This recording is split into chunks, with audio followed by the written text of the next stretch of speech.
first tonight, we're kicking things off with a really powerful film.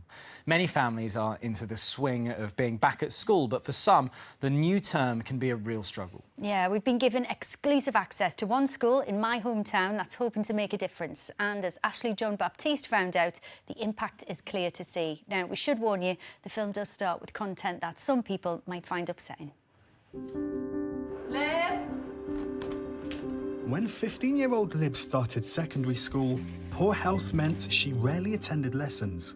I had breast cancer with a rare type of tumour, and I got diagnosed with POTS, which is where my heart rate rises and my blood pressure drops. That's a lot to deal with whilst beginning a new school. When I did go to school, I would just cry and have panic attacks, and I couldn't face going in. Mum Anna says during the pandemic, Lib's mental health deteriorated and school became less of a priority. It just wasn't an option. Unless you've experienced somebody you love with such severe mental health problems, then you just can't possibly understand it. I just saw school as such a dark place to be, and if I did go, it would literally be the end of me. Schools were due to open and they had to be COVID tested. That weekend she attempted to take her own life. Following the pandemic, schools saw a huge rise in the number of children who stopped attending regularly. This time last year, 1.7 million pupils in England were still missing at least 10% of school, according to the Department for Education. Today, I've come to Sunderland to visit one school which is determined to help children who've dropped out of mainstream education by giving them a second chance to fulfil their potential. Lib is just one of the 48 pupils now thriving in this academy-run school. It was expanded following the pandemic and specialises in improving the mental well-being of students who've struggled with emotional and mental health issues. It's the first time the school has allowed cameras in to look at the work they do. Head teacher Rob says they are dedicated to supporting children with the aim of one day getting them back into mainstream education.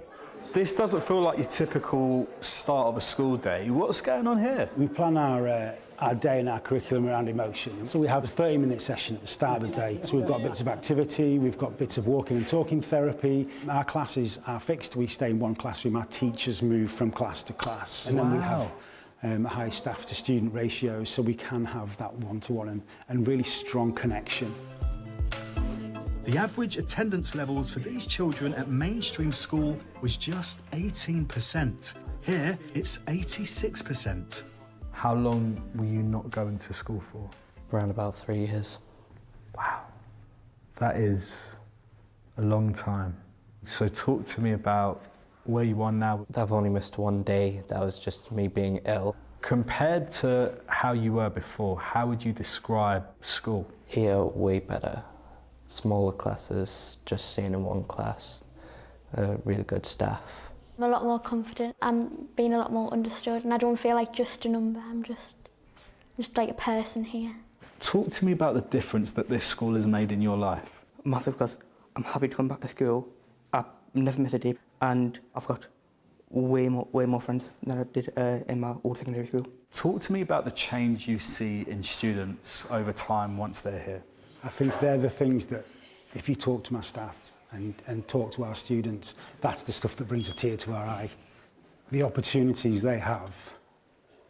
And what, sorry.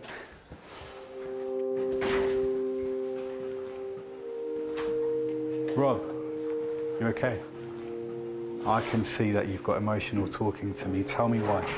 When you see a child who's been completely reclusive, locked in their bedroom, doesn't want to interact, sat with friends, with teachers, with family, it just warms your heart. And that's why it's emotional, because we make a difference, I think. It's clear the difference schools like this one are having on pupils like Lib. Keep pulling, keep pulling, keep pulling, keep pulling. Yes! That was nail bite. I'm on track to pass my GCSEs next year and go to college, and I want to study psychology. For the first time in a long time, I'm excited about my future.